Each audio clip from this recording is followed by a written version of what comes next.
Hidden Figures is a 2016 movie adapted from Margot Lee Shetterly's book Hidden Figures, the American dream and the untold story of the black women mathematicians who helped win the space race. The film tells the story of 3 black women who used their talents in mathematics and engineering to aid in America's quest to successfully put an astronaut into orbit and safely return him to Earth.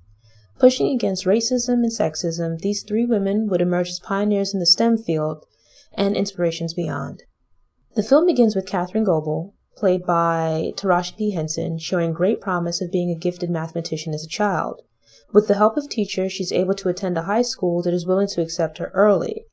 There's a moment in this scene where Katherine is still a fairly small child, and she stands at the front of a class filled with some rather grown-looking folks, though they're most likely high school students.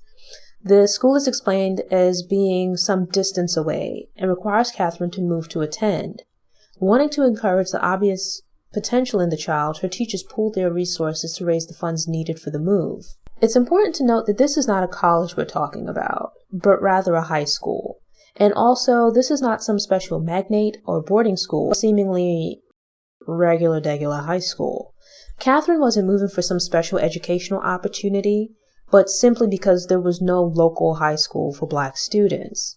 If this was the only school available in the area, just imagine how much other kids in the area were being shortchanged with regards to their education. If you were an average student and or your family or teachers didn't have the means to send you to school in another town, your education would have ended in the 8th grade. You could pretty much forget about college, and your employment and career path options would be limited through no fault of your own, but rather lack of opportunity.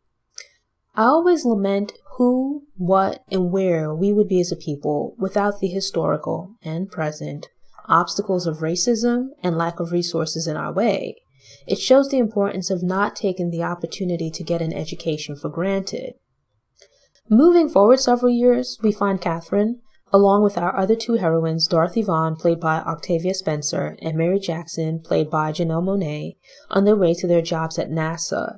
In the midst of the Cold War, everyone is afraid of the Russians making greater advances with space exploration and being the first to put someone in space and or orbiting the Earth. So despite the times, NASA hires the best and brightest minds in STEM to assist in the effort regardless of their race or gender.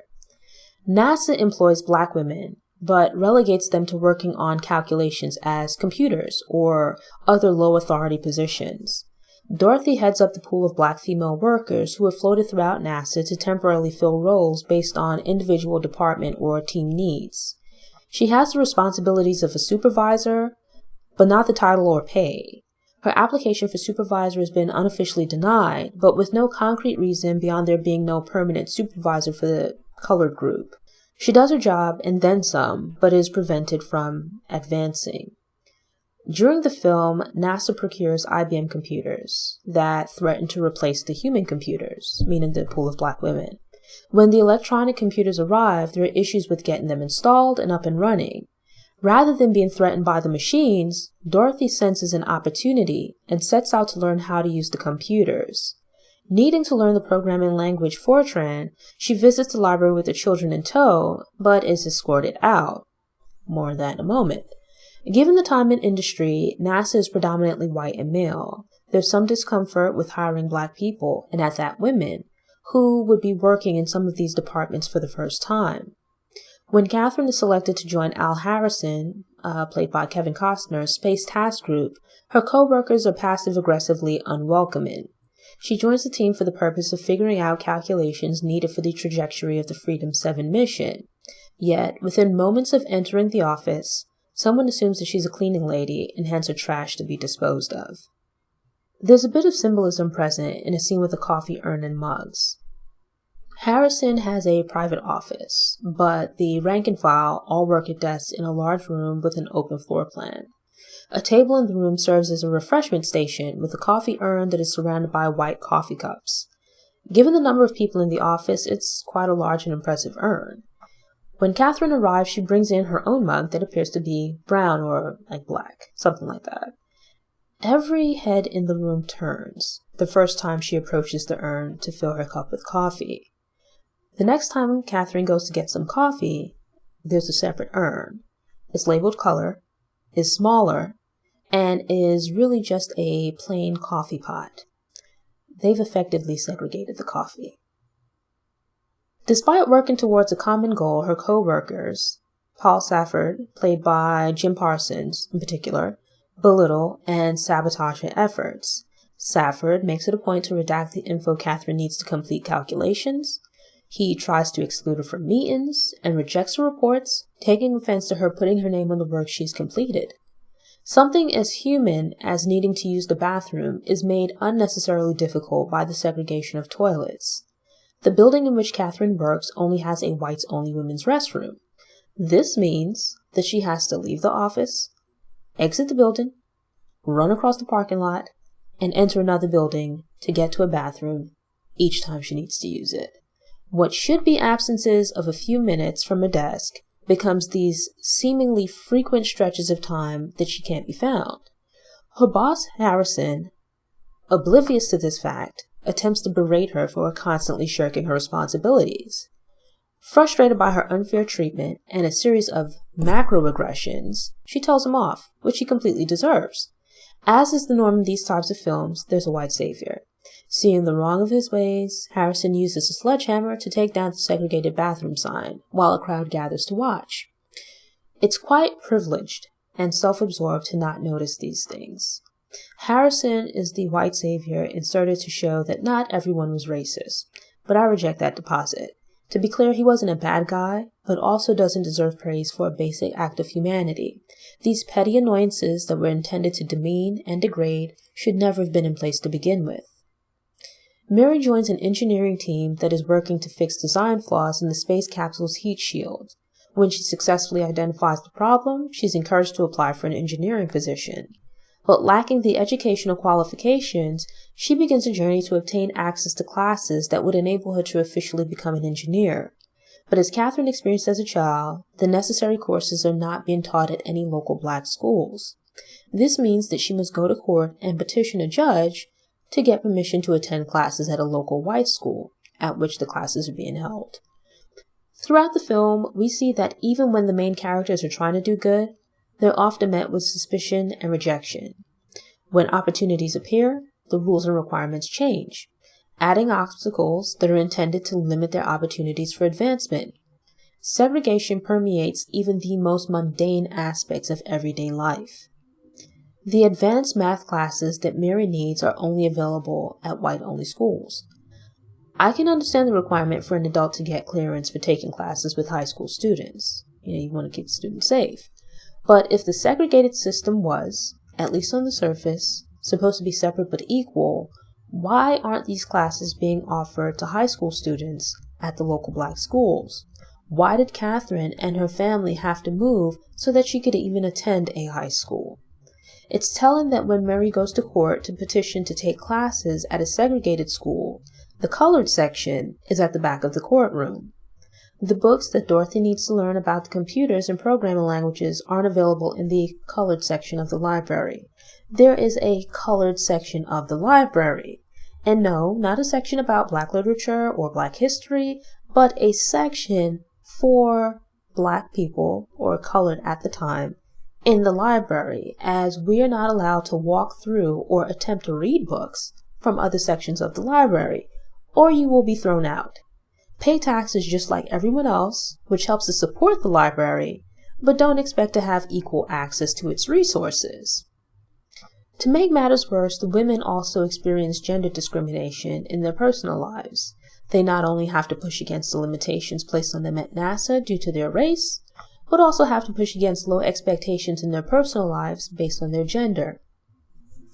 Mary's husband, Levi, means well, but is a bit of a killjoy who pours water on her aspirations of being an engineer out of fear.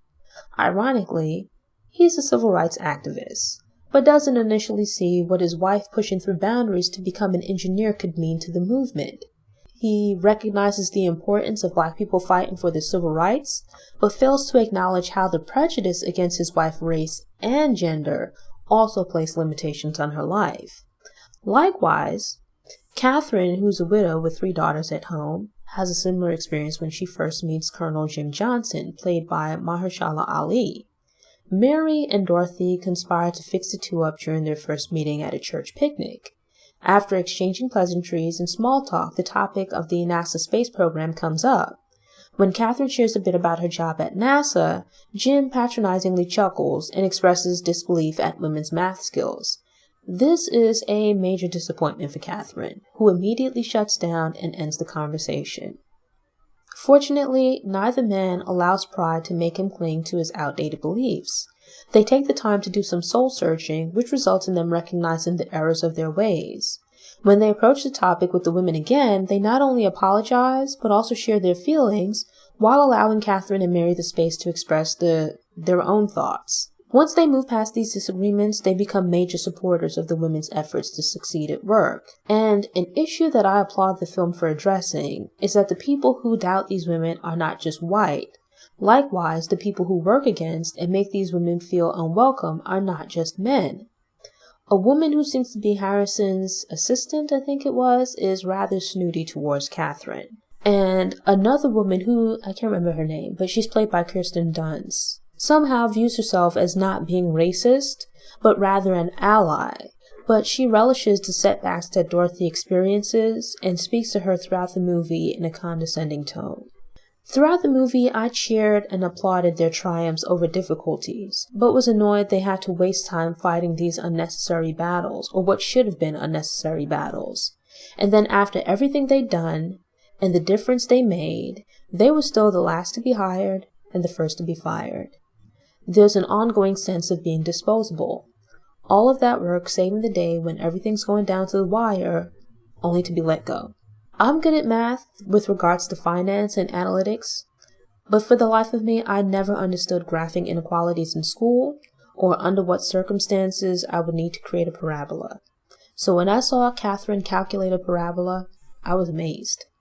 What these women are able to do with math and engineering is awe-inspiring.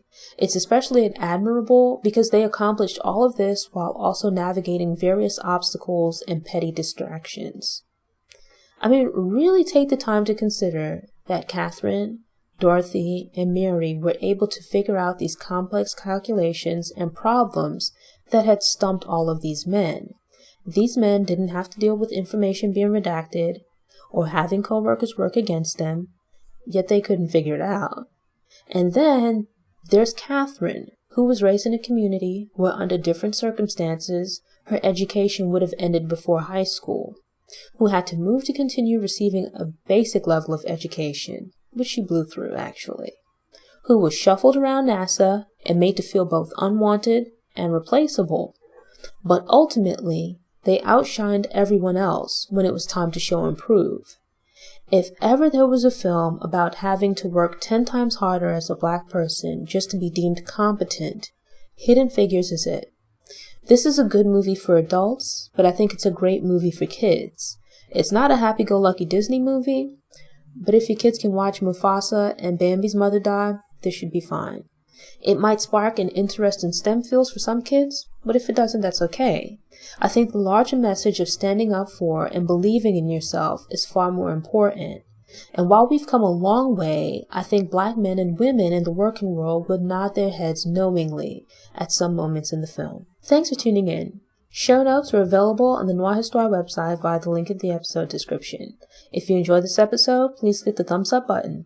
You can also share it online, on social media, or with someone you think might enjoy the episode. Doing this will help other people find the show, which I would appreciate. Thanks for tuning in. To ensure you don't miss any episodes, subscribe to the channel, click the notification bell, and check out my movie review playlist. Go ahead and click the thumbs up button if you like what you saw, and go ahead and share it on social media.